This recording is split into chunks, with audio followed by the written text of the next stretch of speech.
A Woman's Kingdom by Anton Chekhov. Chapter 1. Christmas Eve. Here was a thick roll of notes. It came from the bailiff at the forest villa. He wrote that he was sending 1,500 rubles, which he had been awarded as damages, having won an appeal. Anna Akimovna disliked and feared such words as awarded damages and won the suit. She knew that it was impossible to do without the law, but for some reason whenever Nazarich, the manager of the factory, or the bailiff of her villa in the country, both of whom frequently went to law, used to win lawsuits of some sort for her benefit, she always felt uneasy and, as it were, ashamed. On this occasion, too, she felt uneasy and awkward, and wanted to put that 1,500 rubles further away that it might be out of her sight. She thought with vexation that other girls of her age, she was in her 26th year, were now busy looking after their households, were weary and would sleep sound, and would wake up tomorrow morning in holiday mood. Many of them had long been married and had children. Only she, for some reason, was compelled to sit like an old woman over these letters, to make notes upon them, to write answers, then to do nothing the whole evening till midnight, but wait till she was sleepy. And tomorrow they would all day long be coming with Christmas greetings and asking for favors. And the day after tomorrow there would certainly be some scandal at the factory. Someone would be beaten or would die of drinking too much vodka, and she would be fretted by pangs of conscience. And after the holidays Nazarich would turn off some 20 of the workpeople for absence from work, and all of the 20 would hang about at the front door, without their caps on, and she would be ashamed to go out to them, and they would be driven away like dogs. And all her acquaintances would say behind her back, and write to her in anonymous letters, that she was a millionaire and exploiter, that she was devouring other men's lives and sucking the blood of the workers. Here there lay a heap of letters read through and laid aside already. They were all begging letters. They were from people who were hungry, drunken, dragged down by large families, sick, degraded, despised. Anna Akimovna had already noted on each letter, 3 rubles to be paid to one, 5 to another. These letters would go the same day to the office, and next the distribution of assistance would take place, or, as the clerks used to say, the beasts would be fed. They would distribute also in small sums 470 rubles, the interest on a sum bequeathed by the late Akim Ivanovitch for the relief of the poor and needy. There would be a hideous crush. From the gates to the doors of the office there would stretch a long file of strange people with brutal faces, in rags, numb with cold, hungry and already drunk, in husky voices calling down blessings upon Anna Akimovna, their benefactress, and her parents. Those at the back would press upon those in front, and those in front would abuse them with bad language. The clerk would get tired of the noise, the swearing, and the sing-song whining and blessing, would fly out and give someone a box on the ear to the delight of all. And her own people, the factory hands, who received nothing at Christmas but their wages, and had already spent every farthing of it, would stand in the middle of the yard, looking on and laughing, some enviously, others ironically. Merchants, and still more their wives, are fonder of beggars than they are of their own workpeople, thought Anna Akimovna. It's always so. Her eye fell upon the roll of money. It would be nice to distribute that hateful, useless money among the workpeople tomorrow, but it did not do to give the workpeople anything for nothing, or they would demand it again next time. And what would be the good of 1,500 rubles when there were 1,800 workmen in the factory besides their wives and children? Or she might, perhaps, pick out one of the writers of those begging letters, some luckless man who had long ago lost all hope of anything better, and give him the 1,500. The money would come upon the poor creature like a thunderclap, and perhaps for the first time in his life he would feel happy. This idea struck Anna Akimovna as original and amusing, and it fascinated her. She took one letter at random out of the pile and read it. Some petty official called Chalikov had long been out of a situation, was ill, and living in Gushchin's buildings. His wife was in consumption, and he had 5 little girls. Anna Akimovna knew well the 4-storied house, Gushchin's buildings, in which Chalikov lived. Oh, it was a horrid, foul, unhealthy house. Well, I will give it to that Chalikov, she decided. I won't send it. I had better take it myself to prevent unnecessary talk. Yes, she reflected as she put the 1,500 rubles in her pocket. And I'll have a look at them, and perhaps I can do something for the little girls. She felt light-hearted. She rang the bell and ordered the horses to be brought round. When she got into the sledge, it was past 6 o'clock in the evening. The windows in all the blocks of buildings were brightly lighted up, and that made the huge courtyard seem very dark. At the gates, and at the far end of the yard near the warehouses and the workpeople's barracks, electric lamps were gleaming. Anna Akimovna disliked and feared those huge dark buildings, warehouses, and barracks where the workmen lived. She had only once been in the main building since her father's death. The high ceilings with iron girders, the multitude of huge, rapidly turning wheels, connecting straps and levers, the shrill hissing, the clank of steel, the rattle of the trolleys, the harsh puffing of steam, the faces pale, crimson, or black with coal dust, the shirts soaked with sweat, the gleam of steel, of copper, and of fire, the smell of oil and coal, and the draught, at times very hot and at times very cold, gave her an impression of hell. It seemed to her as though the wheels, the levers, and the hot hissing cylinders were trying to tear themselves away from their fastenings to crush the men, while the men, not hearing one another, ran about with anxious faces and busied themselves about the machines, trying to stop their terrible movement. They showed Anna Akimovna something and respectfully explained it to her. She remembered how in the forge a piece of red-hot iron was pulled out of the furnace, and how an old man with a strap round his head, and another, a young man in a blue shirt with a chain on his breast, and an angry face, probably one of the foremen, struck the piece of iron with hammers, and how the golden sparks had been scattered in all directions, and how, a little afterwards, they had dragged out a huge piece of sheet iron with a clang.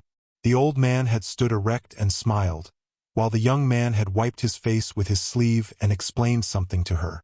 And she remembered, too, how in another department an old man with one eye had been filing a piece of iron, and how the iron filings were scattered about, and how a red-haired man in black spectacles with holes in his shirt had been working at a lathe, making something out of a piece of steel. The lathe roared and hissed and squeaked, and Anna Akimovna felt sick at the sound, and it seemed as though they were boring into her ears. She looked, listened, did not understand, smiled graciously, and felt ashamed. To get hundreds of thousands of rubles from a business which one does not understand and cannot like. How strange it is! And she had not once been in the workpeople's barracks. There, she was told, it was damp. There were bugs, debauchery, anarchy. It was an astonishing thing. 1,000 rubles were spent annually on keeping the barracks in good order.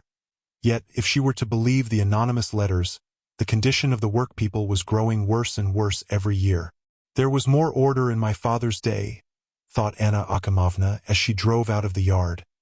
Because he had been a workman himself. I know nothing about it and only do silly things. She felt depressed again, and was no longer glad that she had come, and the thought of the lucky man upon whom 1,500 rubles would drop from heaven no longer struck her as original and amusing. To go to some Chalikov or other, when at home a business worth $1 million was gradually going to pieces and being ruined, and the workpeople in the barracks were living worse than convicts, meant doing something silly and cheating her conscience. Along the high road and across the fields near it, workpeople from the neighboring cotton and paper factories were walking towards the lights of the town. There was the sound of talk and laughter in the frosty air. Anna Akimovna looked at the women and young people, and she suddenly felt a longing for a plain, rough life among a crowd. She recalled vividly that faraway time when she used to be called Anyutka, when she was a little girl and used to lie under the same quilt with her mother, while a washerwoman who lodged with them used to wash clothes in the next room. While through the thin walls there came from the neighboring flats sounds of laughter, swearing, children's crying, the accordion, and the whir of carpenters' lathes and sewing machines. While her father, Akim Ivanovitch, who was clever at almost every craft, would be soldering something near the stove, or drawing or planing, taking no notice whatever of the noise and stuffiness. And she longed to wash, to iron, to run to the shop and the tavern as she used to do every day when she lived with her mother. She ought to have been a work girl and not the factory owner. Her big house with its chandeliers and pictures, her footman Mashenka with his glossy mustache and swallowtail coat, the devout and dignified Varvarushka and smooth-tongued Agafyashka, and the young people of both sexes who came almost every day to ask her for money, and with whom she always for some reason felt guilty, and the clerks, the doctors, and the ladies who were charitable at her expense, who flattered her and secretly despised her for her humble origin. How wearisome and alien it all was to her. Here was the railway crossing and the city gate. Then came houses alternating with kitchen gardens, and at last the broad street where stood the renowned Gushchin's buildings. The street, usually quiet, was now on Christmas Eve full of life and movement. The eating houses and beer shops were noisy. If someone who did not belong to that quarter but lived in the center of the town had driven through the street now, he would have noticed nothing but dirty, drunken, and abusive people. But Anna Akimovna, who had lived in those parts all her life, was constantly recognizing in the crowd her own father or mother or uncle. Her father was a soft, fluid character, a little fantastical, frivolous, and irresponsible. He did not care for money, respectability, or power. He used to say that a working man had no time to keep the holy days and go to church, and if it had not been for his wife, he would probably never have gone to confession, taken the sacrament, or kept the fasts. While her uncle, Ivan Ivanovich, on the contrary, was like flint. In everything relating to religion, politics, and morality, he was harsh and relentless, and kept a strict watch, not only over himself, but also over all his servants and acquaintances. God forbid that one should go into his room without crossing oneself before the icon. The luxurious mansion in which Anna Akimovna now lived he had always kept locked up, and only opened it on great holidays for important visitors, while he lived himself in the office, in a little room covered with icons. He had leanings towards the old believers, and was continually entertaining priests and bishops of the old ritual, though he had been christened and married, and had buried his wife in accordance with the Orthodox rites.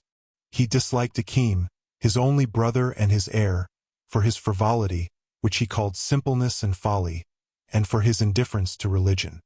He treated him as an inferior, kept him in the position of a workman, paid him 16 rubles a month. Akim addressed his brother with formal respect, and on the days of asking forgiveness, he and his wife and daughter bowed down to the ground before him. But 3 years before his death, Ivan Ivanovich had drawn closer to his brother, forgave his shortcomings, and ordered him to get a governess for Anyetka. There was a dark, deep, evil-smelling archway under Gushchin's buildings. There was a sound of men coughing near the walls. Leaving the sledge in the street, Anna Akimovna went in at the gate and there inquired how to get to number 46 to see a clerk called Chalikov. She was directed to the furthest door on the right in the 3rd story. And in the courtyard and near the outer door, and even on the stairs, there was still the same loathsome smell as under the archway. In Anna Akimovna's childhood, when her father was a simple workman, she used to live in a building like that, and afterwards, when their circumstances were different, she had often visited them in the character of a Lady Bountiful. The narrow stone staircase with its steep dirty steps, with landings at every story, the greasy swinging lanterns, the stench, the troughs, pots, and rags on the landings near the doors, all this had been familiar to her long ago. One door was open, and within could be seen Jewish tailors in caps, sewing. Anna Akimovna met people on the stairs, but it never entered her head that people might be rude to her. She was no more afraid of peasants or workpeople, drunk or sober, than of her acquaintances of the educated class. There was no entry at number 46. The door opened straight into the kitchen. As a rule, the dwellings of workmen and mechanics smell of varnish, tar, hides, smoke, according to the occupation of the tenant. The dwellings of persons of noble or official class who have come to poverty may be known by a peculiar rancid, sour smell. This disgusting smell enveloped Anna Akimovna on all sides, and as yet she was only on the threshold. A man in a black coat, no doubt Chalikov himself, was sitting in a corner at the table with his back to the door, and with him were 5 little girls. The eldest, a broad-faced thin girl with a comb in her hair, looked about 15, while the youngest, a chubby child with hair that stood up like a hedgehog, was not more than 3. All the 6 were eating. Near the stove stood a very thin little woman with a yellow face, far gone in pregnancy. She was wearing a skirt and a white blouse, and had an oven fork in her hand. "I did not expect you to be so disobedient, Liza," the man was saying reproachfully. "Fie, fie, for shame. Do you want Papa to whip you?" Seeing an unknown lady in the doorway, the thin woman started, and put down the fork. "Vasily Nikitich," she cried, after a pause, in a hollow voice, as though she could not believe her eyes. The man looked round and jumped up. He was a flat-chested, bony man with narrow shoulders and sunken temples. His eyes were small and hollow with dark rings round them.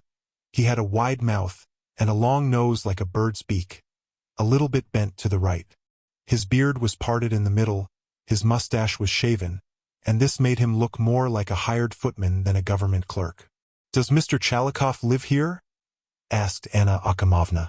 "Yes, madam," Chalikov answered severely, but immediately recognizing Anna Akimovna, he cried, "Anna Akimovna!" And all at once he gasped and clasped his hands as though in terrible alarm. "Benefactress!" With a moan he ran to her, grunting inarticulately as though he were paralyzed. There was cabbage on his beard and he smelt of vodka, pressed his forehead to her muff and seemed as though he were in a swoon.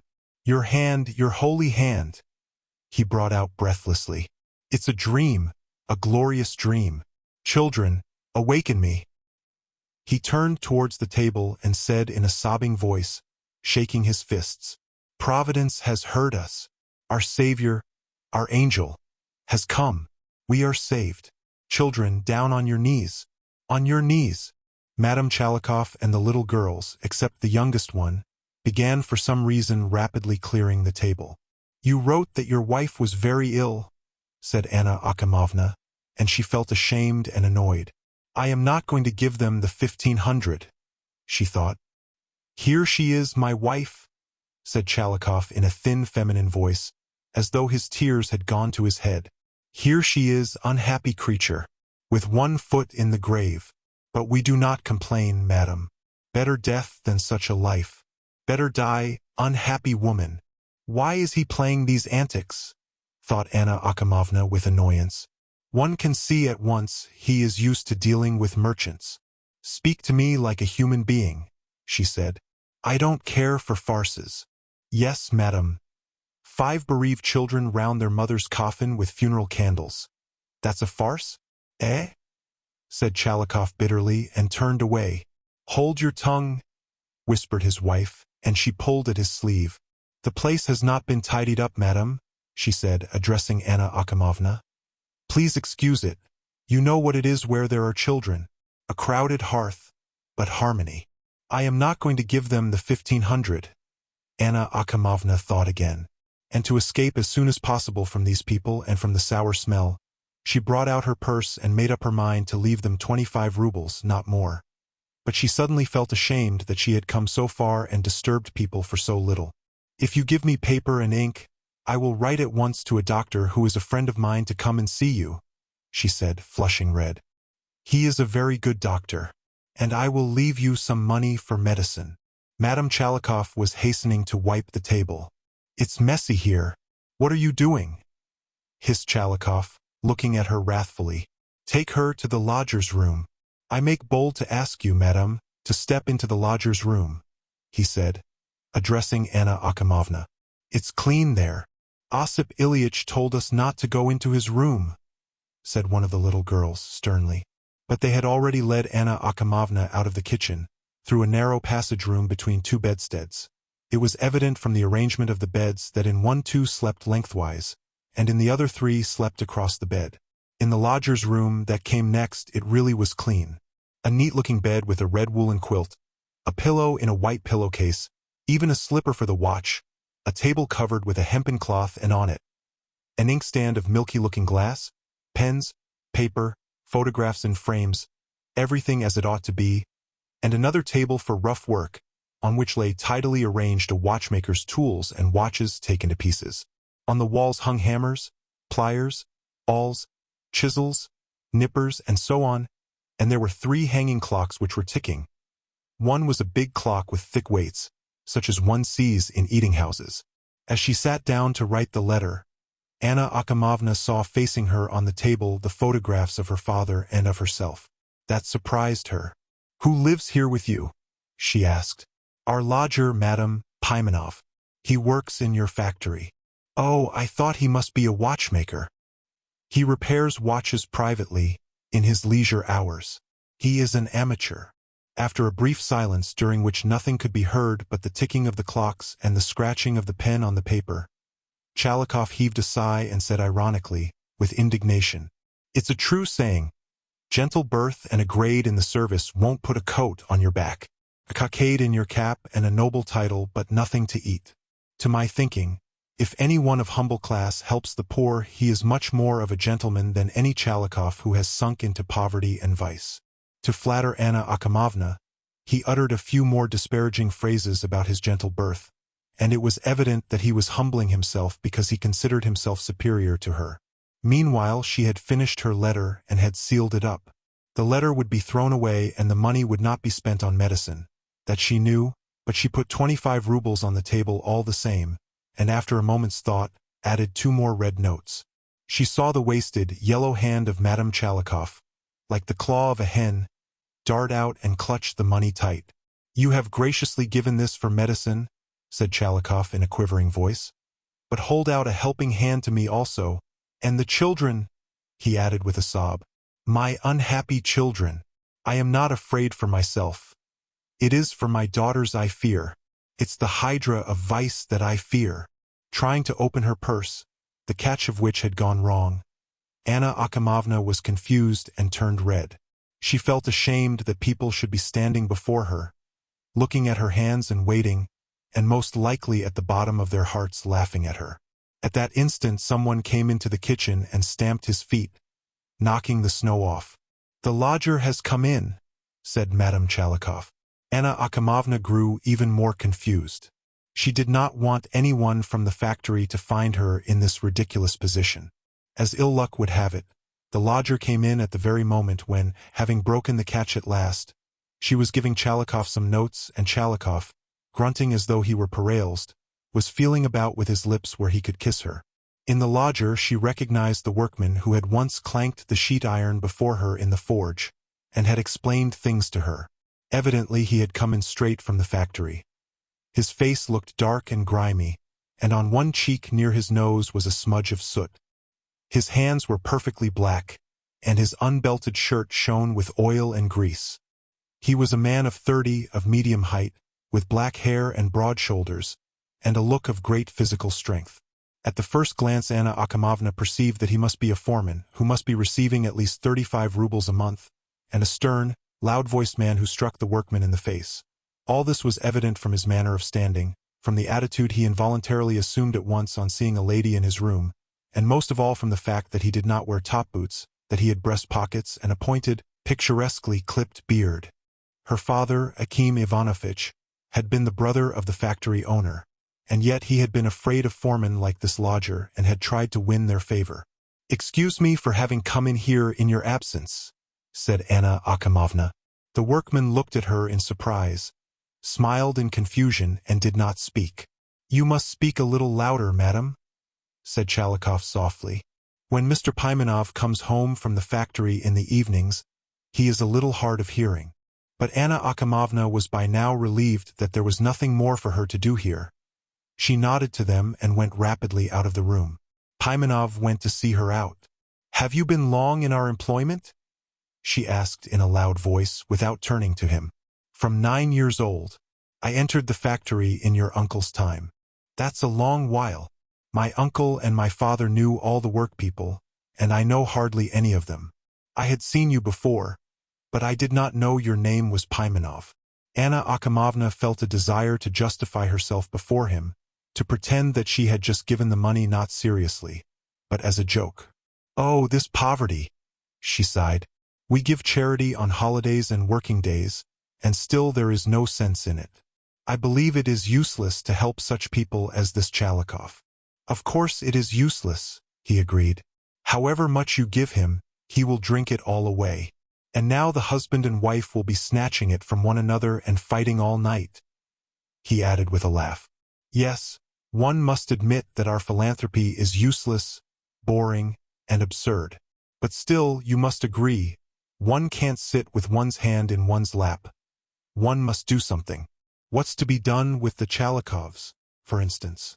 She turned to Pimenov and stopped, expecting an answer from him. He too stopped and slowly, without speaking, shrugged his shoulders. Obviously he knew what to do with the Chalikovs, but the treatment would have been so coarse and inhuman that he did not venture to put it into words.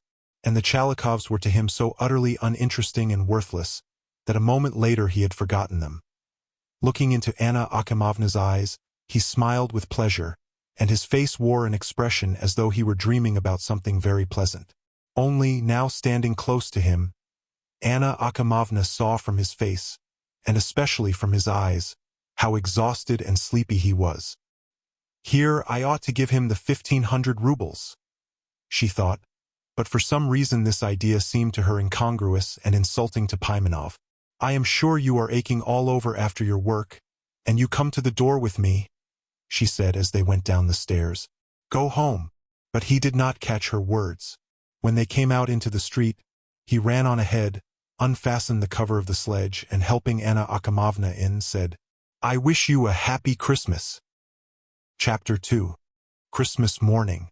They have left off ringing ever so long. It's dreadful. You won't be there before the service is over. Get up. 2 horses are racing, said Anna Akimovna, and she woke up. Before her, candle in hand, stood her maid, red-haired Masha. Well, what is it? Service is over already, said Masha with despair. I have called you 3 times. Sleep till evening for me, but you told me yourself to call you. Anna Akimovna raised herself on her elbow and glanced towards the window. It was still quite dark outside, and only the lower edge of the window frame was white with snow. She could hear a low, mellow chime of bells. It was not the parish church, but somewhere further away. The watch on the little table showed 3 minutes past 6. Very well, Masha. In 3 minutes, said Anna Akimovna in an imploring voice, and she snuggled under the bedclothes. She imagined the snow at the front door, the sledge, the dark sky, the crowd in the church, and the smell of juniper, and she felt dread at the thought. But all the same, she made up her mind that she would get up at once and go to early service.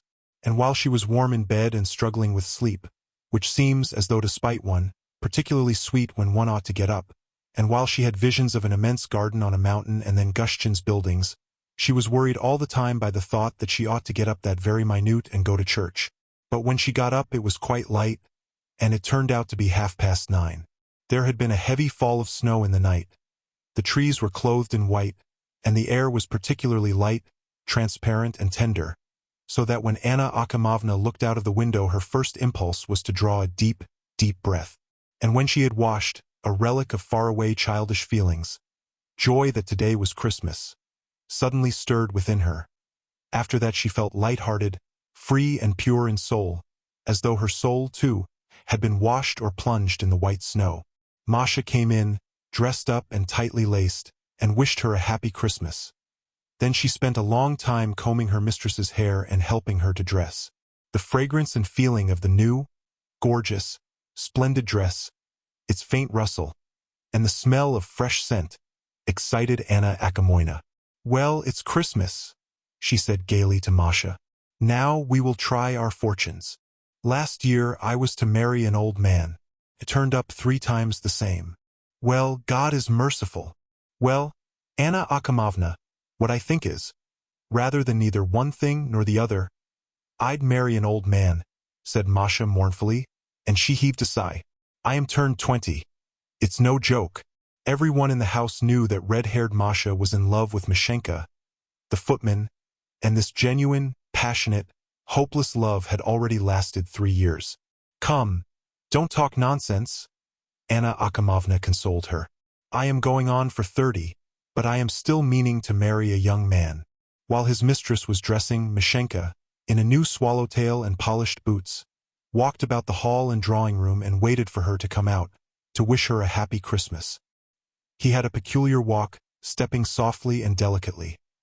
Looking at his feet, his hands, and the bend of his head, it might be imagined that he was not simply walking, but learning to dance the first figure of a quadrille. In spite of his fine velvety mustache and handsome, rather flashy appearance, he was steady, prudent, and devout as an old man.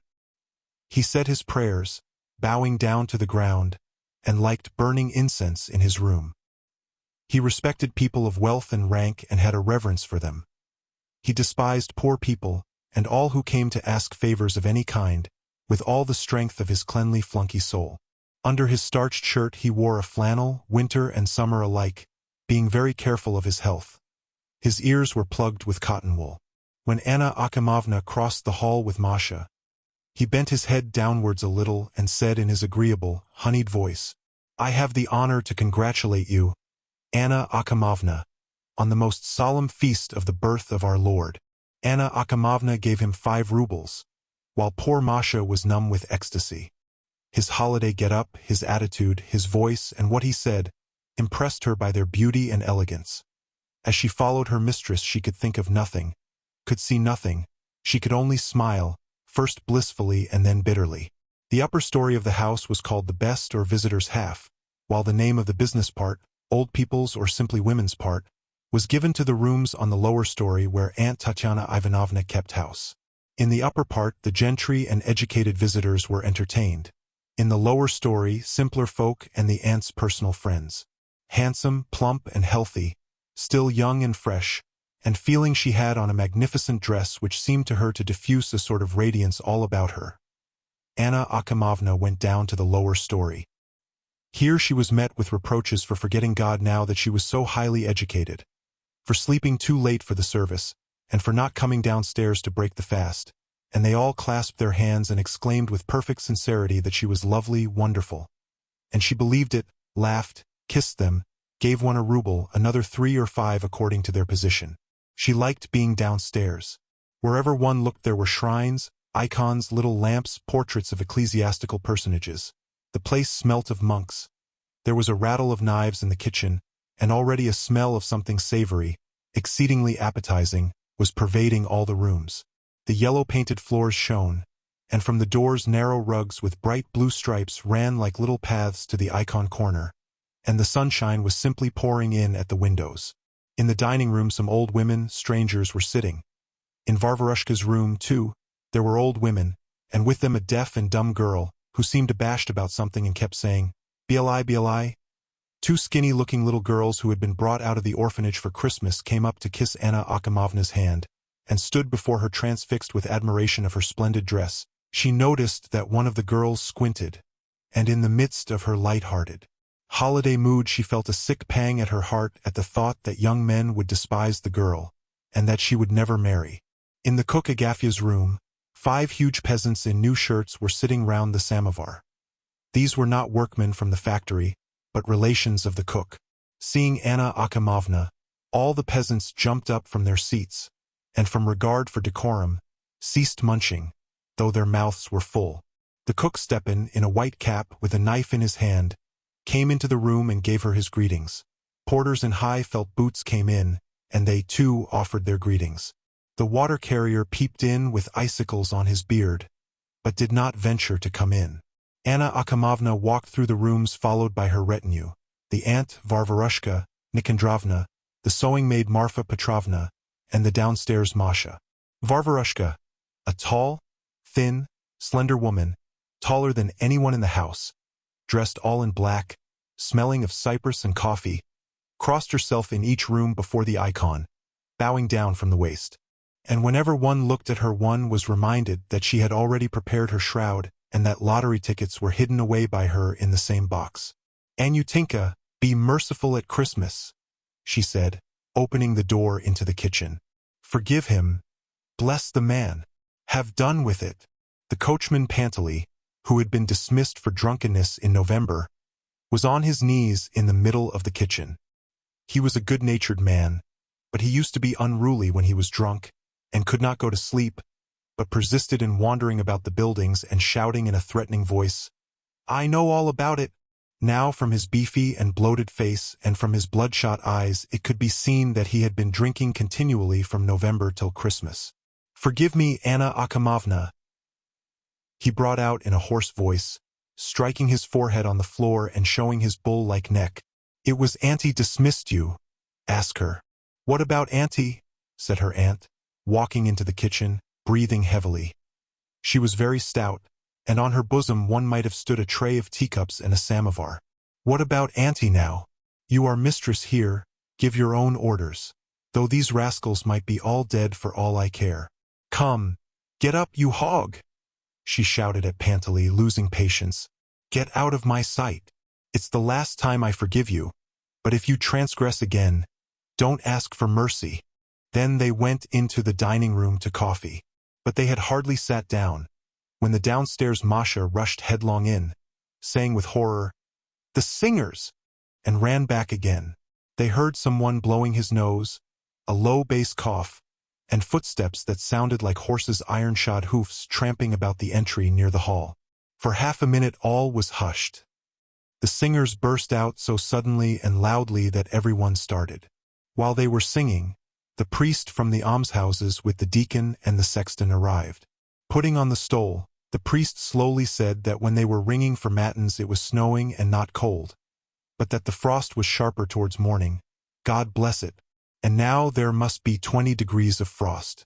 Many people maintain, though, that winter is healthier than summer, said the deacon, then immediately assumed an austere expression and chanted after the priest, "Thy birth, O Christ our Lord." Soon the priest from the workmen's hospital came with the deacon, then the sisters from the hospital, children from the orphanage, and then singing could be heard almost uninterruptedly. They sang, had lunch, and went away. About 20 men from the factory came to offer their Christmas greetings. They were only the foremen, mechanicians, and their assistants, the pattern makers, the accountant, and so on, all of good appearance in new black coats. They were all first-rate men, as it were picked men. Each one knew his value, that is, knew that if he lost his berth today, people would be glad to take him on at another factory. Evidently they liked Auntie, as they behaved freely in her presence and even smoked.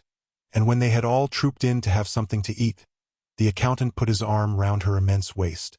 They were free and easy, perhaps, partly also because Varvarushka, who under the old masters had wielded great power and had kept watch over the morals of the clerks, had now no authority whatever in the house, and perhaps because many of them still remembered the time when Auntie Tatyana Ivanovna, whose brothers kept a strict hand over her, had been dressed like a simple peasant woman like Agafya, and when Anna Akimovna used to run about the yard near the factory buildings and everyone used to call her Anyutya.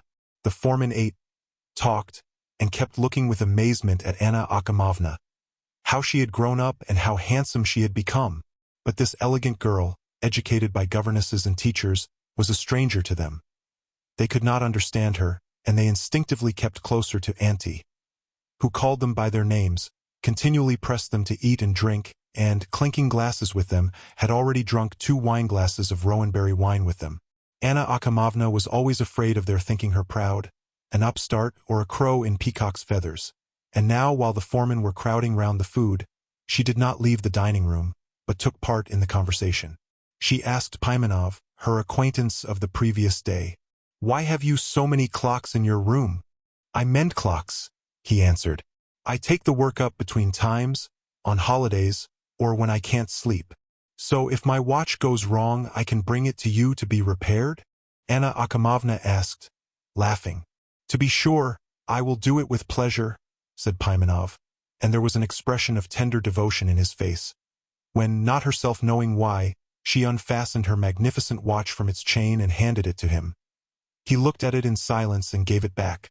"To be sure, I will do it with pleasure," he repeated. "I don't mend watches now. My eyes are weak, and the doctors have forbidden me to do fine work. But for you I can make an exception."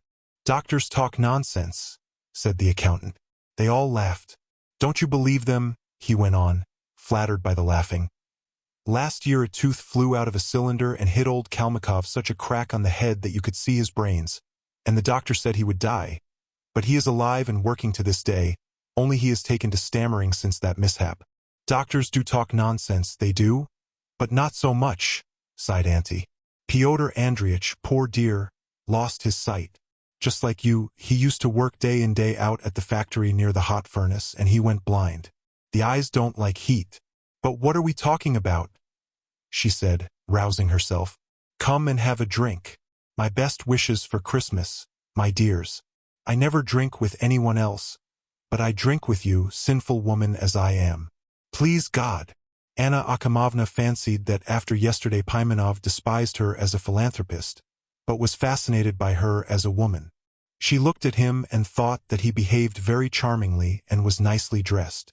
It is true that the sleeves of his coat were not quite long enough, and the coat itself seemed short-waisted, and his trousers were not wide and fashionable, but his tie was tied carelessly and with taste and was not as gaudy as the others, and he seemed to be a good-natured man, for he ate submissively whatever Auntie put on his plate.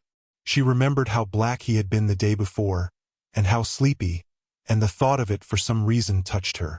When the men were preparing to go, Anna Akimovna put out her hand to Pimenov.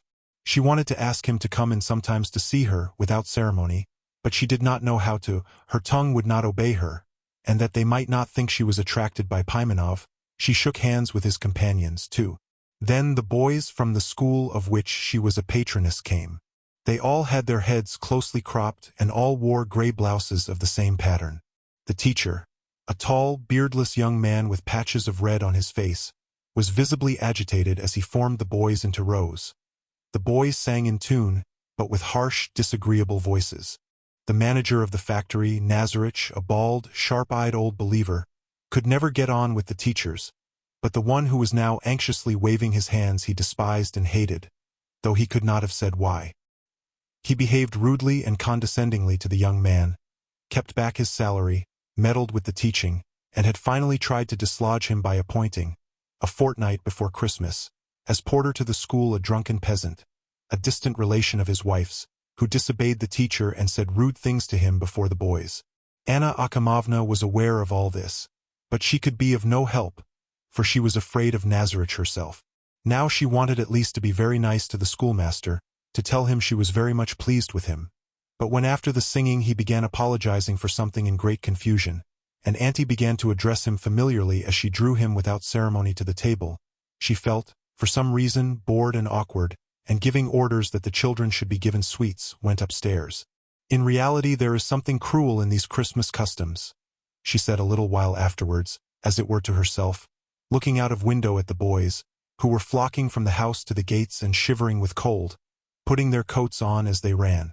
At Christmas one wants to rest, to sit at home with one's own people, and the poor boys, the teacher, and the clerks and foremen, are obliged for some reason to go through the frost, then to offer their greetings, show their respect, be put to confusion. Mashenka, who was standing at the door of the drawing-room and overheard this, said, "It has not come from us, and it will not end with us. Of course, I am not an educated man, Anna Akimovna, but I do understand that the poor must always respect the rich. It is well said, God marks the rogue. In prisons, night refuges, and pothouses you never see any but the poor, while decent people, you may notice, are always rich. It has been said of the rich, deep calls to deep. You always express yourself so tediously and incomprehensibly," said Anna Akimovna, and she walked to the other end of the big drawing-room. It was only just past 11. The stillness of the big room, only broken by the singing that floated up from below, made her yawn. The bronzes, the albums, and the pictures on the walls, representing a ship at sea, cows in a meadow, and views of the Rhine, were so absolutely stale that her eyes simply glided over them without observing them. The holiday mood was already growing tedious. As before, Anna Akimovna felt that she was beautiful, good-natured, and wonderful, but now it seemed to her that that was of no use to anyone. It seemed to her that she did not know for whom and for what she had put on this expensive dress too, and, as always happened on all holidays, she began to be fretted by loneliness and the persistent thought that her beauty, her health, and her wealth were a mere cheat, since she was not wanted, was of no use to anyone, and nobody loved her. She walked through all the rooms, humming and looking out of window. Stopping in the drawing-room, she could not resist beginning to talk to Mashenka. "I don't know what you think of yourself, Misha," she said, and heaved a sigh. "Really, God might punish you for it." "What do you mean?" "You know what I mean.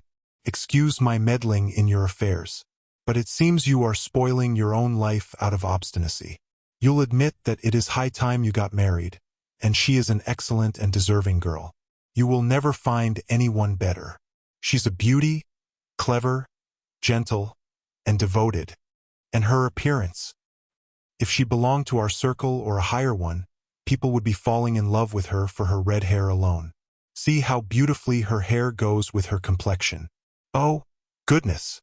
You don't understand anything, and don't know what you want," Anna Akimovna said bitterly, and tears came into her eyes. "Poor girl! I am so sorry for her. I know you want a wife with money, but I have told you already I will give Masha a dowry. Mashenka could not picture his future spouse in his imagination except as a tall, plump, substantial, pious woman, stepping like a peacock and, for some reason, with a long shawl over her shoulders.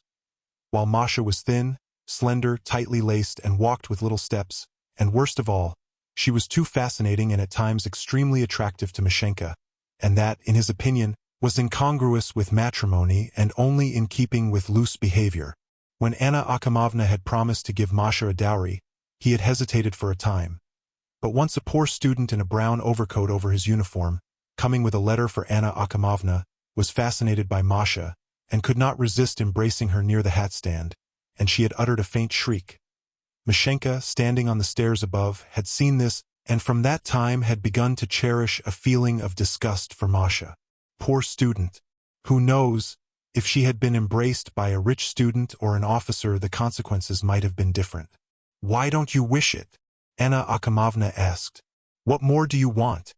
Mashenka was silent and looked at the armchair fixedly, and raised his eyebrows. "Do you love someone else?" Silence. The red-haired Masha came in with letters and visiting cards on a tray. Guessing that they were talking about her, she blushed to tears. "The postmen have come," she muttered. "And there is a clerk called Chalikov waiting below. He says you told him to come today for something." "What insolence!" said Anna Akimovna, moved to anger. "I gave him no orders. Tell him to take himself off. Say I am not at home." A ring was heard. It was the priests from her parish. They were always shown into the aristocratic part of the house, that is, upstairs. After the priests, Nazarich, the manager of the factory, came to pay his visit, and then the factory doctor. Then Mashenka announced the inspector of the elementary schools. Visitors kept arriving.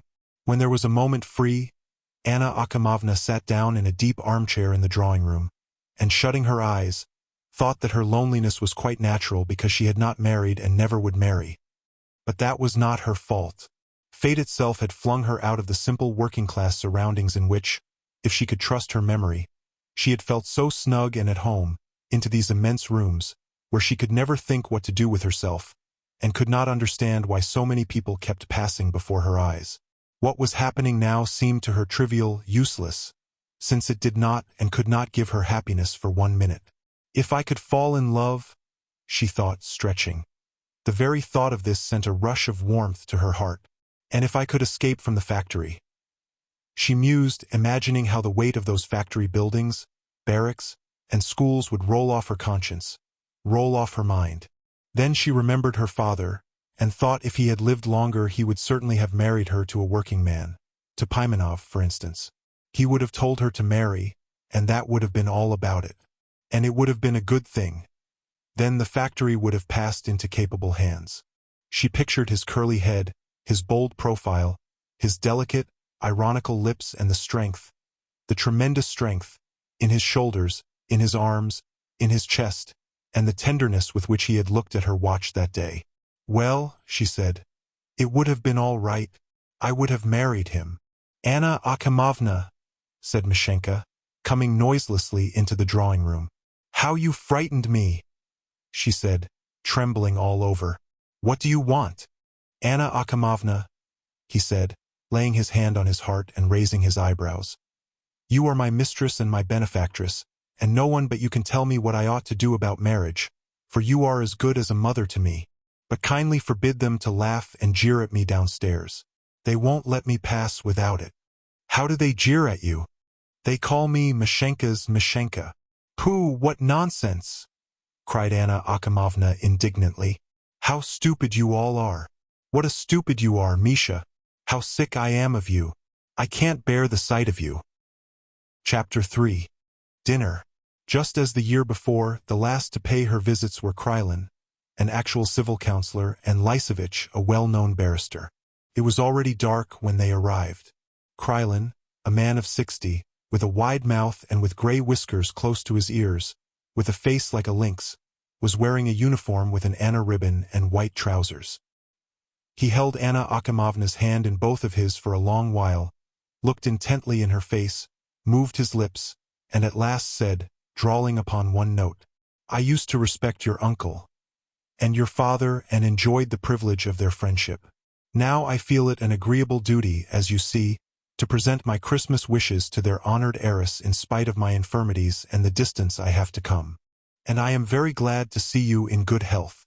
The lawyer Lysovich, a tall, handsome, fair man, with a slight sprinkling of gray on his temples and beard, was distinguished by exceptionally elegant manners.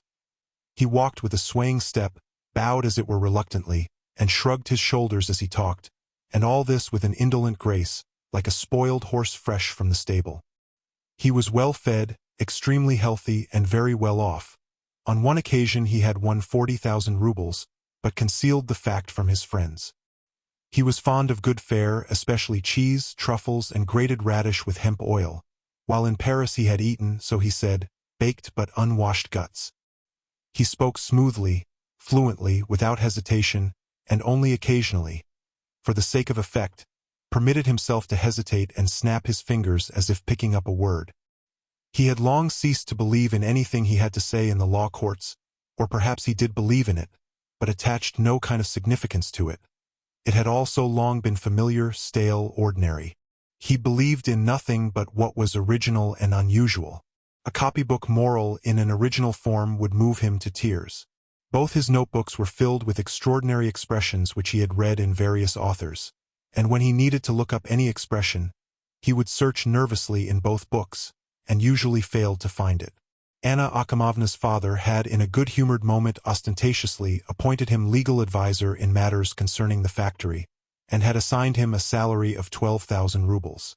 The legal business of the factory had been confined to 2 or 3 trivial actions for recovering debts, which Lysovich handed to his assistants. Anna Akimovna knew that he had nothing to do at the factory, but she could not dismiss him. She had not the moral courage, and besides, she was used to him. He used to call himself her legal advisor, and his salary, which he invariably sent for on the first of the month punctually, he used to call stern prose. Anna Akimovna knew that when, after her father's death, the timber of her forest was sold for railway sleepers, Lysovich had made more than 15,000 out of the transaction, and had shared it with Nazarich. When first she found out they had cheated her, she had wept bitterly, but afterwards she had grown used to it. Wishing her a happy Christmas, and kissing both her hands, he looked her up and down and frowned. "You mustn't," he said with genuine disappointment. "I have told you, my dear, you mustn't." "What do you mean, Victor Nikolaich?" "I have told you you mustn't get fat. All your family have an unfortunate tendency to grow fat. You mustn't," he repeated in an imploring voice, and kissed her hand. "You are so handsome. You are so splendid. Here, Your Excellency, let me introduce the one woman in the world whom I have ever seriously loved. There is nothing surprising in that. To know Anna Akimovna at your age and not to be in love with her, that would be impossible. I adore her," the lawyer continued with perfect sincerity, but with his usual indolent grace. "I love her, but not because I am a man and she is a woman. When I am with her I always feel as though she belongs to some third sex, and I to a fourth, and we float away together into the domain of the subtlest shades, and there we blend into the spectrum.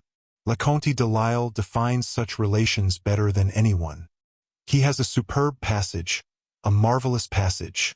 Lysovich rummaged in one notebook, then in the other, and, not finding the quotation, subsided. They began talking of the weather, of the opera, of the arrival expected shortly of Duze. Anna Akimovna remembered that the year before Lysovich and, she fancied, Krylin had dined with her, and now when they were getting ready to go away, she began with perfect sincerity pointing out to them in an imploring voice that as they had no more visits to pay, they ought to remain to dinner with her. After some hesitation the visitors agreed. In addition to the family dinner, consisting of cabbage soup, sucking pig, goose with apples, and so on, a so-called French or chef's dinner used to be prepared in the kitchen on great holidays, in case any visitor in the upper story wanted a meal. When they heard the clatter of crockery in the dining room, Lysovich began to betray a noticeable excitement. He rubbed his hands, shrugged his shoulders, screwed up his eyes, and described with feeling what dinners her father and uncle used to give at one time, and a marvelous matelote of turbots the cook here could make. It was not a matelote, but a veritable revelation. He was already gloating over the dinner, already eating it in imagination and enjoying it. When Anna Akimovna took his arm and led him to the dining room, he tossed off a glass of vodka and put a piece of salmon in his mouth. He positively purred with pleasure. He munched loudly, disgustingly, emitting sounds from his nose, while his eyes grew oily and rapacious. The hors d'oeuvres were superb. Among other things, there were fresh white mushrooms stewed in cream, and sauce provençale made of fried oysters and crayfish, strongly flavored with some bitter pickles. The dinner, consisting of elaborate holiday dishes, was excellent, and so were the wines.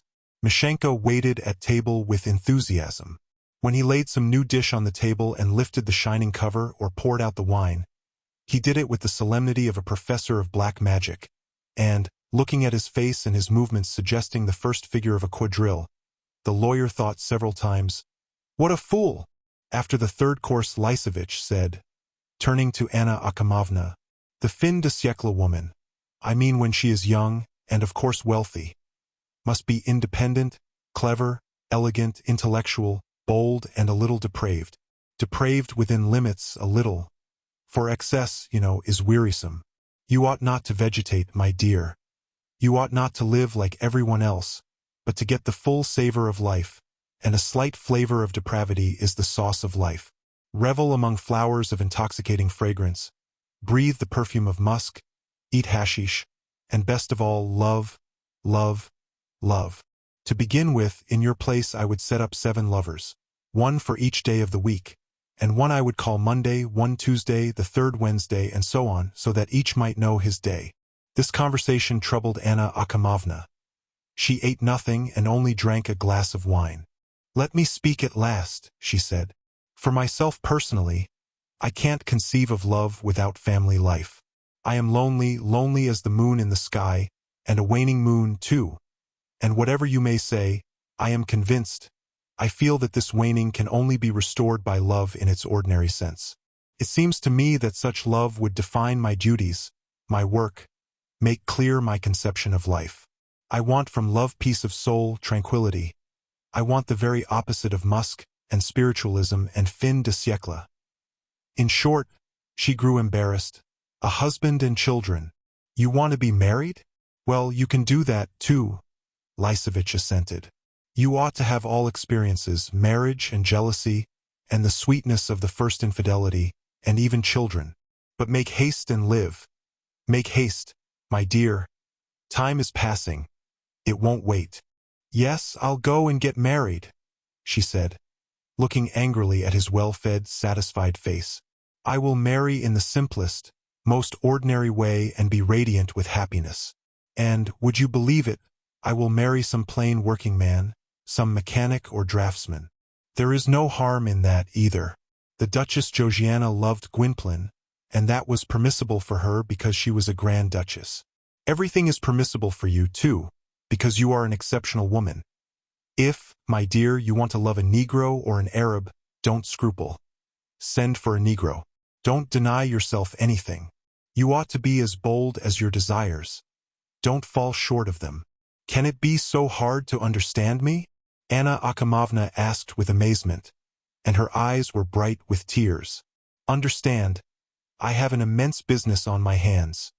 2,000 workmen, for whom I must answer before God. The men who work for me grow blind and deaf.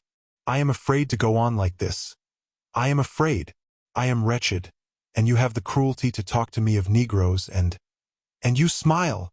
Anna Akimovna brought her fist down on the table. "To go on living the life I am living now, or to marry someone as idle and incompetent as myself would be a crime. I can't go on living like this," she said hotly. "I cannot." "How handsome she is," said Lysovich, fascinated by her. "My God, how handsome she is. But why are you angry, my dear? Perhaps I am wrong. But surely you don't imagine that if, for the sake of ideas for which I have the deepest respect, you renounce the joys of life and lead a dreary existence, your workmen will be any the better for it? Not a scrap. No, frivolity, frivolity," he said decisively. "It's essential for you. It's your duty to be frivolous and depraved. Ponder that, my dear, ponder it." Anna Akimovna was glad she had spoken out, and her spirits rose. She was pleased she had spoken so well, and that her ideas were so fine and just, and she was already convinced that if Pimenov, for instance, loved her, she would marry him with pleasure. Mashenka began to pour out champagne. "You make me angry, Viktor Nikolaich," she said, clinking glasses with the lawyer. "It seems to me you give advice and know nothing of life yourself. According to you, if a man be a mechanic or a draftsman, he is bound to be a peasant and an ignoramus. But they are the cleverest people. Extraordinary people. Your uncle and father. I knew them and respected them." Krylin said, pausing for emphasis. He had been sitting upright as a post, and had been eating steadily the whole time. "Were people of considerable intelligence and of lofty spiritual qualities." "Oh, to be sure, we know all about their qualities," the lawyer muttered and asked permission to smoke. When dinner was over, Krylin was led away for a nap. Lysovich finished his cigar, and, staggering from repletion, followed Anna Akimovna into her study. Cozy corners with photographs and fans on the walls, and the inevitable pink or pale blue lanterns in the middle of the ceiling, he did not like as the expression of an insipid and unoriginal character. Besides, the memory of certain of his love affairs of which he was now ashamed was associated with such lanterns. Anna Akimovna's study, with its bare walls and tasteless furniture, pleased him exceedingly. It was snug and comfortable for him to sit on a Turkish divan and look at Anna Akimovna, who usually sat on the rug before the fire, clasping her knees and looking into the fire and thinking of something, and at such moments it seemed to him that her peasant old believer blood was stirring within her. Every time after dinner, when coffee and liqueurs were handed, he grew livelier and began telling her various bits of literary gossip. He spoke with eloquence and inspiration, and was carried away by his own stories, and she listened to him and thought every time that for such enjoyment it was worth paying not only 12,000, but 3 times that sum, and forgave him everything she disliked in him. He sometimes told her the story of some tale or novel he had been reading, and then 2 or 3 hours passed unnoticed like a minute. Now he began rather dolefully in a failing voice with his eyes shut. "It's ages, my dear, since I have read anything," he said when she asked him to tell her something. "Though I do sometimes read Jules Verne. I was expecting you to tell me something new." New?" Lysovich muttered sleepily, and he settled himself further back in the corner of the sofa. "None of the new literature, my dear, is any use for you or me. Of course, it is bound to be such as it is, and to refuse to recognize it is to refuse to recognize, would mean refusing to recognize the natural order of things, and I do recognize it, but—" Lysovich seemed to have fallen asleep, but a minute later his voice was heard again. "All the new literature moans and howls like the autumn wind in the chimney. Ah, unhappy wretch! Ah, your life may be likened to a prison. Ah, how damp and dark it is in your prison. Ah, you will certainly come to ruin, and there is no chance of escape for you.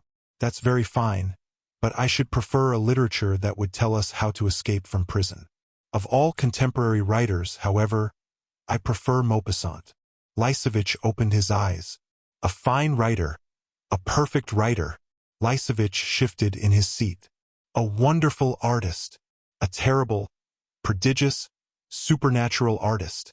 Lysovich got up from the sofa and raised his right arm. "Maupassant," he said rapturously. "My dear, read Maupassant. 1 page of his gives you more than all the riches of the earth. Every line is a new horizon.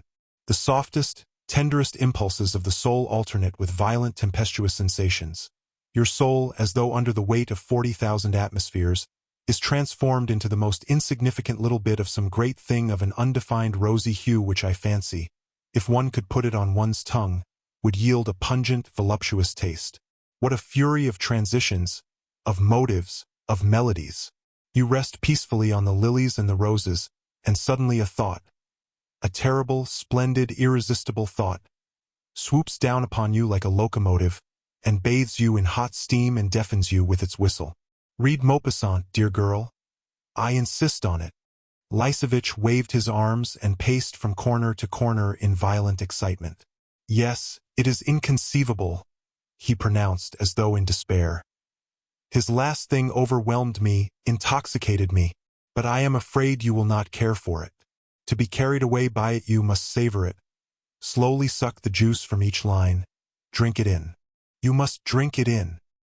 After a long introduction, containing many words such as demonic sensuality, a network of the most delicate nerves, simoom, crystal, and so on, he began at last telling the story of the novel.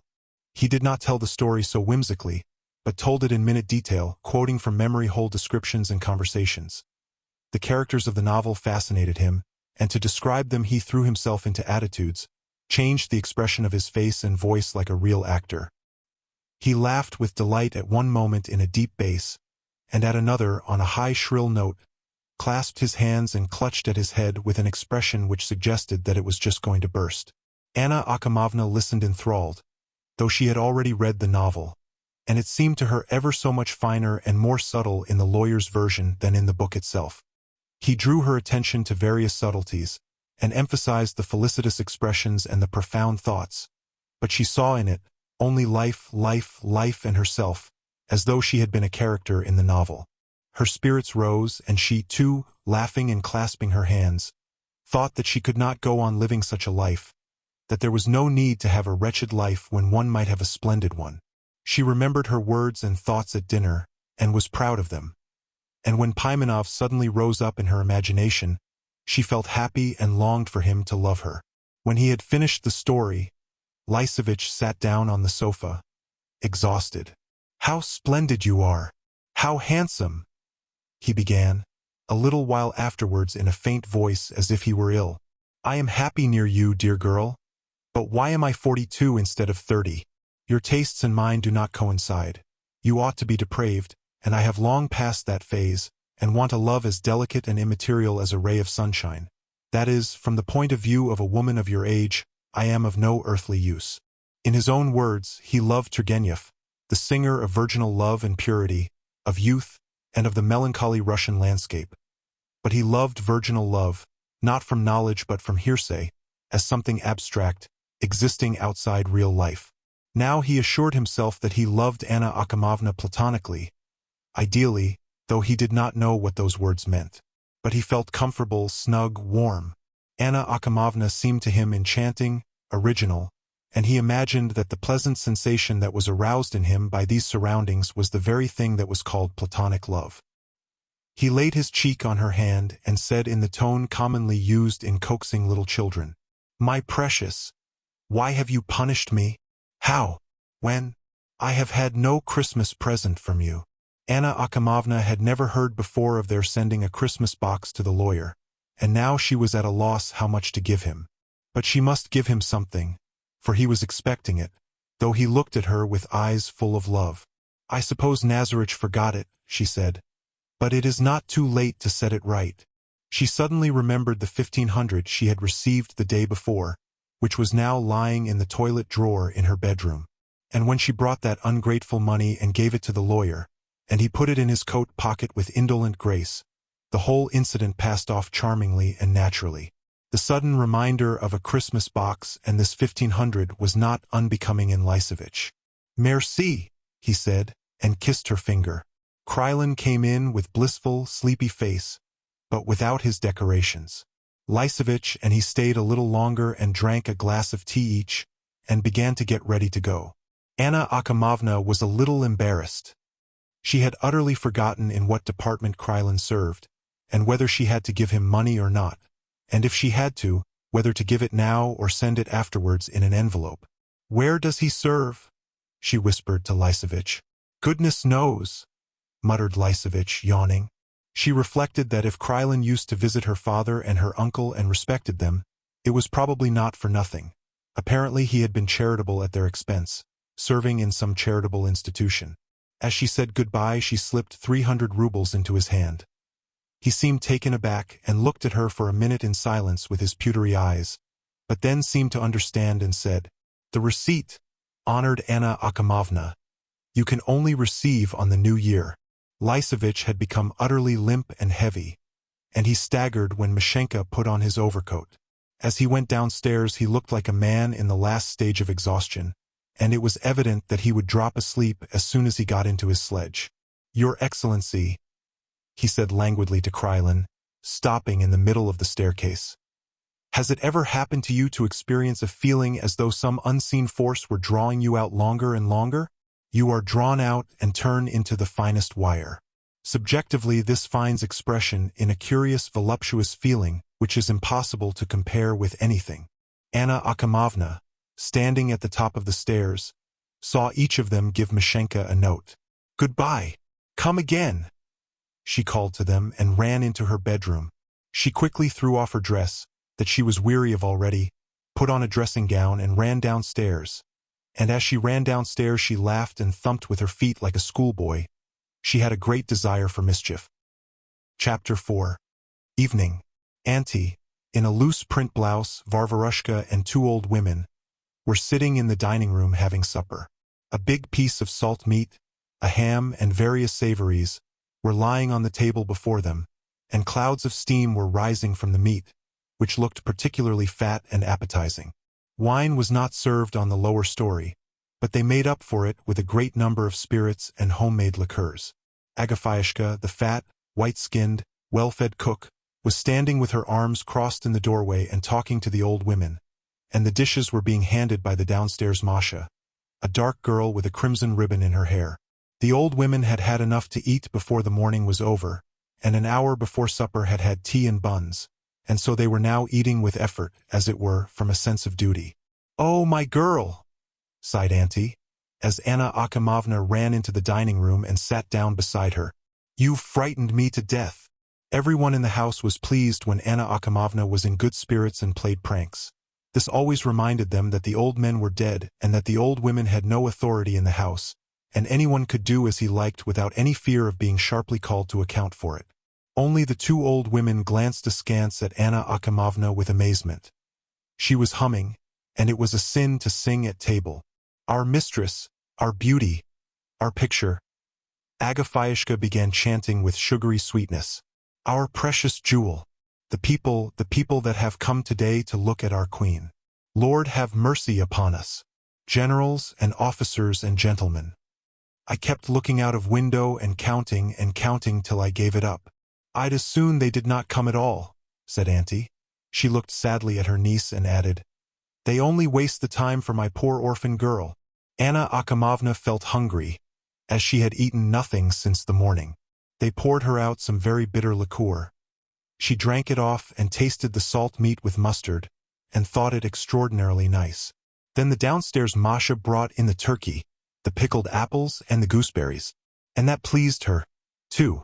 There was only one thing that was disagreeable. There was a draught of hot air from the tiled stove. It was stiflingly close and everyone's cheeks were burning. After supper the cloth was taken off and plates of peppermint biscuits, walnuts, and raisins were brought in. "You sit down, too." "No need to stand there," said Auntie to the cook. Agafyashka sighed and sat down to the table. Masha set a wineglass of liqueur before her, too, and Anna Akimovna began to feel as though Agafyashka's white neck were giving out heat like the stove. They were all talking of how difficult it was nowadays to get married, and saying that in old days, if men did not court beauty, they paid attention to money, but now there was no making out what they wanted. And while hunchbacks and cripples used to be left old maids, nowadays men would not have even the beautiful and wealthy. Auntie began to set this down to immorality and said that people had no fear of God, but she suddenly remembered that Ivan Ivanitch, her brother, and Varvarushka, both people of holy life, had feared God, but all the same had had children on the sly, and had sent them to the foundling asylum. She pulled herself up and changed the conversation, telling them about a suitor she had once had, a factory hand, and how she had loved him, but her brothers had forced her to marry a widower, an icon painter, who, thank God, had died 2 years after. The downstairs Masha sat down to the table, too, and told them with a mysterious air that for the last week some unknown man with a black mustache, in a greatcoat with an astrakhan collar, had made his appearance every morning in the yard, had stared at the windows of the big house, and had gone on further, to the buildings. The man was all right, nice-looking. All this conversation made Anna Akimovna suddenly long to be married. Long intensely, painfully. She felt as though she would give half her life and all her fortune only to know that upstairs there was a man who was closer to her than anyone in the world, that he loved her warmly and was missing her. And the thought of such closeness, ecstatic and inexpressible in words, troubled her soul. And the instinct of youth and health flattered her with lying assurances that the real poetry of life was not over but still to come, and she believed it, and leaning back in her chair, her hair fell down as she did so. She began laughing, and looking at her, the others laughed too. And it was a long time before this causeless laughter died down in the dining room. She was informed that the stinging beetle had come. This was a pilgrim woman called Pasha or Spiridonovna, a thin little woman of 50, in a black dress with a white kerchief, with keen eyes, sharp nose, and a sharp chin. She had sly, viperish eyes, and she looked as though she could see right through everyone. Her lips were shaped like a heart. Her viperishness and hostility to everyone had earned her the nickname of the stinging beetle. Going into the dining room without looking at anyone, she made for the icons and chanted in a high voice, "Thy holy birth." Then she sang, "The Virgin today gives birth to the Son. Then Christ is born." Then she turned round and bent a piercing gaze upon all of them. "A happy Christmas," she said, and she kissed Anna Akimovna on the shoulder. "It's all I could do to get to you, my kind friends." She kissed Auntie on the shoulder. "I should have come to you this morning, but I went in to some good people to rest on the way." "Stay, Spiridonovna, stay," they said, and I did not notice that evening was coming on. As she did not eat meat, they gave her salmon and caviar. She ate looking from under her eyelids at the company, and drank 3 glasses of vodka. When she had finished, she said a prayer and bowed down to Anna Akimovna's feet. They began to play a game of kings, as they had done the year before, and the year before that, and all the servants in both stories crowded in at the doors to watch the game. Anna Akimovna fancied she caught a glimpse once or twice of Mashenka, with a patronizing smile on his face, among the crowd of peasant men and women. The first to be king was Stinging Beetle, and Anna Akimovna as the soldier paid her tribute. And then Auntie was king and Anna Akimovna was peasant, which excited general delight, and Agafyashka was prince, and was quite abashed with pleasure. Another game was got up at the other end of the table, played by the 2 Mashas, Varvarushka, and the sewing-maid Marfa Trovna, who was waked on purpose to play kings, and whose face looked cross and sleepy. While they were playing they talked of men, and of how difficult it was to get a good husband nowadays, and which state was to be preferred, that of an old maid or a widow. "You are a handsome, healthy, sturdy lass," said Stinging Beetle to Anna Akimovna. "But I can't make out for whose sake you are holding back. What's to be done if nobody will have me? Or maybe you have taken a vow to remain a maid?" Stinging Beetle went on, as though she did not hear. "Well, that's a good deed. Remain one," she repeated, looking intently and maliciously at her cards. "All right, my dear, remain one. Yes. Only maids, these saintly maids, are not all alike." She heaved a sigh and played the king. "Oh no, my girl. They are not all alike. Some really watch over themselves like nuns, and butter would not melt in their mouths. And if such a one does sin in an hour of weakness, she is worried to death, poor thing. So it would be a sin to condemn her. While others will go dressed in black and sew their shroud, and yet love rich old men on the sly. Yes, my canary birds, some hussies will bewitch an old man and rule over him. My doves, rule over him and turn his head. And when they've saved up money and lottery tickets enough, they will bewitch him to his death." Varvarushka's only response to these hints was to heave a sigh and look towards the icons. There was an expression of Christian meekness on her countenance. "I know a maid like that, my bitterest enemy," Stinging Beetle went on, looking round at everyone in triumph. "She is always sighing too, and looking at the icons, the she-devil. When she used to rule in a certain old man's house, if one went to her she would give one a crust, and bid one bow down to the icons while she would sing, 'In conception thou dost abide a virgin.' On holidays she will give one a bite, and on working days she will reproach one for it. But nowadays I will make merry over her. I will make as merry as I please, my jewel." Varvarushka glanced at the icons again and crossed herself. "But no one will have me, Spiridonovna," said Anna Akimovna to change the conversation. "What's to be done? It's your own fault. You keep waiting for highly educated gentlemen, but you ought to marry one of your own sort, a merchant." "We don't want a merchant," said Auntie, all in a flutter. "Queen of Heaven, preserve us. A gentleman will spend your money, but then he will be kind to you, you poor little fool. But a merchant will be so strict that you won't feel at home in your own house. You'll be wanting to fondle him, and he will be counting his money, and when you sit down to meals with him, He'll grudge you every mouthful, though it's your own, the lout. Marry a gentleman. They all talked at once, loudly interrupting one another, and Auntie tapped on the table with the nutcrackers and said, flushed and angry, "We won't have a merchant. We won't have one. If you choose a merchant, I shall go to an almshouse. Sh. Sage." "Hush!" cried Stinging Beetle. When all were silent, she screwed up one eye and said, "Do you know what, Anushka, my birdie? There is no need for you to get married really like everyone else. You're rich and free, you are your own mistress. But yet, my child, it doesn't seem the right thing for you to be an old maid. I'll find you, some trumpery and simple-witted man. You'll marry him for appearances and then have your fling. Bonny lass. You can hand him 5,000 or 10 maybe, and pack him off where he came from, and you will be mistress in your own house. You can love whom you like and no one can say anything to you. And then you can love your highly educated gentleman. You'll have a jolly time." Stinging Beetle snapped her fingers and gave a whistle. "It's sinful," said Auntie. "Oh, sinful," laughed Stinging Beetle. "She is educated, she understands. To cut someone's throat or bewitch an old man, that's a sin, that's true. But to love some charming young friend is not a sin at all. And what is there in it, really? There's no sin in it at all. The old pilgrim women have invented all that to make fools of simple folk. I, too, say everywhere it's a sin. I don't know myself why it's a sin." Stinging Beetle emptied her glass and cleared her throat. "Have your fling, bonny lass?"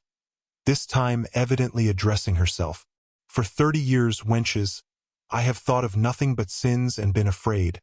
But now I see I have wasted my time. I've let it slip by like a ninny.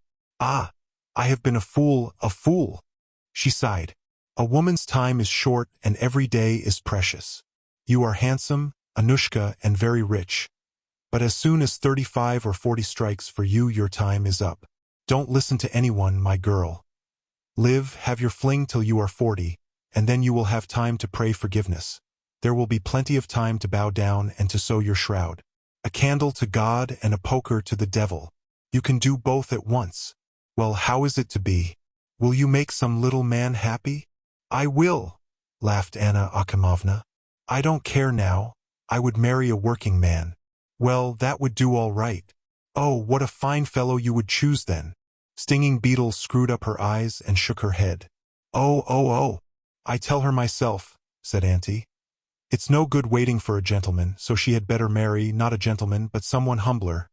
Anyway, we should have a man in the house to look after things. And there are lots of good men. She might have someone out of the factory. They are all sober, steady men." "I should think so," Stinging Beetle agreed. "They are capital fellows. If you like, Aunt, I will make a match for her with Vasily Lebedynsky."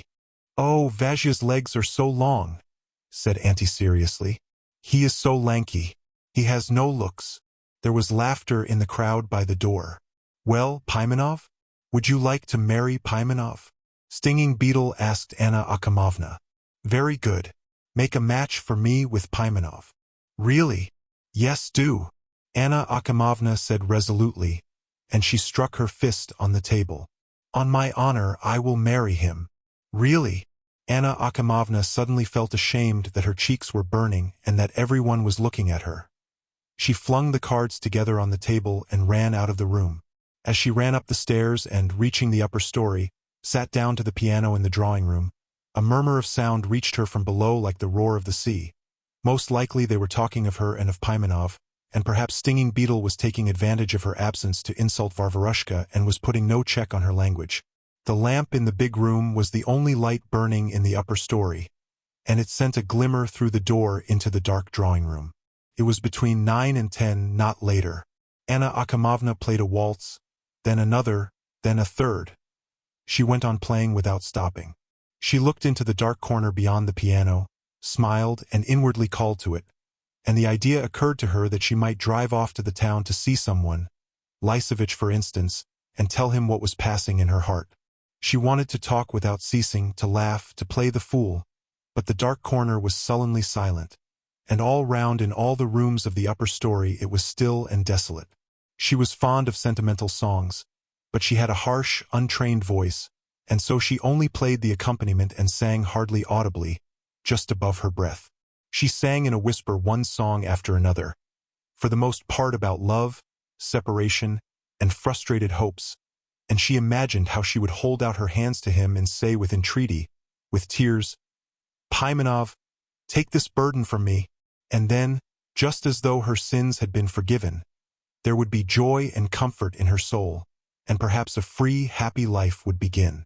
In an anguish of anticipation she leant over the keys, with a passionate longing for the change in her life to come at once without delay, and was terrified at the thought that her old life would go on for some time longer. Then she played again and sang hardly above her breath, and all was stillness about her. There was no noise coming from downstairs now. They must have gone to bed.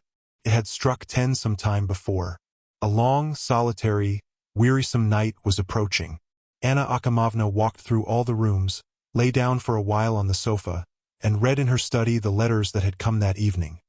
There were 12 letters of Christmas greetings and 3 anonymous letters. In one of them some workman complained in a horrible, almost illegible handwriting that Lenten oil sold in the factory shop was rancid and smelt of paraffin. In another, someone respectfully informed her that over a purchase of iron Nazarich had lately taken a bribe of 1,000 rubles from someone. In a third she was abused for her inhumanity. The excitement of Christmas was passing off, and to keep it up Anna Akimovna sat down at the piano again and softly played one of the new waltzes. Then she remembered how cleverly and creditably she had spoken at dinner today. She looked round at the dark windows, at the walls with the pictures, at the faint light that came from the big room, and all at once she began suddenly crying, and she felt vexed that she was so lonely, and that she had no one to talk to and consult. To cheer herself she tried to picture Pimenov in her imagination, but it was unsuccessful. It struck 12. Mashenka, no longer wearing his swallowtail but in his reefer jacket, came in, and without speaking lighted 2 candles. Then he went out and returned a minute later with a cup of tea on a tray. "What are you laughing at?" she asked, noticing a smile on his face. "I was downstairs and heard the jokes you were making about Pimenov," he said, and put his hand before his laughing mouth. "If he were sat down to dinner today with Viktor Nikolaevich and the general, he'd have died of fright." Mashenka's shoulders were shaking with laughter. "He doesn't know even how to hold his fork, I bet." The footman's laughter and words, his reefer jacket and mustache, gave Anna Akimovna a feeling of uncleanness. She shut her eyes to avoid seeing him, and, against her own will, imagined Pimenov dining with Lysovitch and Krylin, and his timid, unintellectual figure seemed to her pitiful and helpless, and she felt repelled by it. And only now, for the first time in the whole day, she realized clearly that all she had said and thought about Pimenov and marrying a workman was nonsense, folly, and willfulness. To convince herself of the opposite, to overcome her repulsion, she tried to recall what she had said at dinner, but now she could not see anything in it. Shame at her own thoughts and actions, and the fear that she had said something improper during the day, and disgust at her own lack of spirit, overwhelmed her completely. She took up a candle and, as rapidly as if someone were pursuing her, ran downstairs, woke Spiridonovna, and began assuring her she had been joking. Then she went to her bedroom. Red-haired Masha, who was dozing in an armchair near the bed, jumped up and began shaking up the pillows. Her face was exhausted and sleepy, and her magnificent hair had fallen on one side. "Chalikov came again this evening," she said, yawning. "But I did not dare to announce him. He was very drunk. He says he will come again tomorrow." "What does he want with me?" said Anna Akimovna, and she flung her comb on the floor. "I won't see him, I won't." She made up her mind she had no one left in life but this Chalikov, that he would never leave off persecuting her, and would remind her every day how uninteresting and absurd her life was. So all she was fit for was to help the poor. Oh, how stupid it was! She lay down without undressing and sobbed with shame and depression. What seemed to her most vexatious and stupid of all was that her dreams that day about Pimenov had been right, lofty, honorable, but at the same time she felt that Lysovitch and even Krylin were nearer to her than Pimenov and all the workpeople taken together. She thought that if the long day she had just spent could have been represented in a picture, all that had been bad and vulgar, as, for instance, the dinner, the lawyer's talk, the game of kings, would have been true, while her dreams and talk about Pimenov would have stood out from the whole as something false, as out of drawing. And she thought, too, that it was too late to dream of happiness, that everything was over for her, and it was impossible to go back to the life when she had slept under the same quilt with her mother, or to devise some new special sort of life. Red-haired Masha was kneeling before the bed, gazing at her in mournful perplexity. Then she, too, began crying, and laid her face against her mistress's arm, and without words it was clear why she was so wretched. "We are fools," said Anna Akimovna, laughing and crying. "We are fools. Oh, what fools we are!" Dear listener, we close the pages on another tale, a journey through words, imagination, and emotion. Here at the Falls Audiobook, where stories flow like a river's current, carrying you to distant worlds and uncharted depths, we thank you for joining us. As always, we invite you to linger a little longer. Subscribe to our channel to discover more stories waiting to be heard, each a cascade of voices, ideas, and artistry. And remember, every great story begins with a single word. Perhaps the next one will begin with you. Until our voices meet again, may your days be filled with quiet moments, rich pages, and the soothing sound of a story well told. This is the Falls Audiobook, signing off.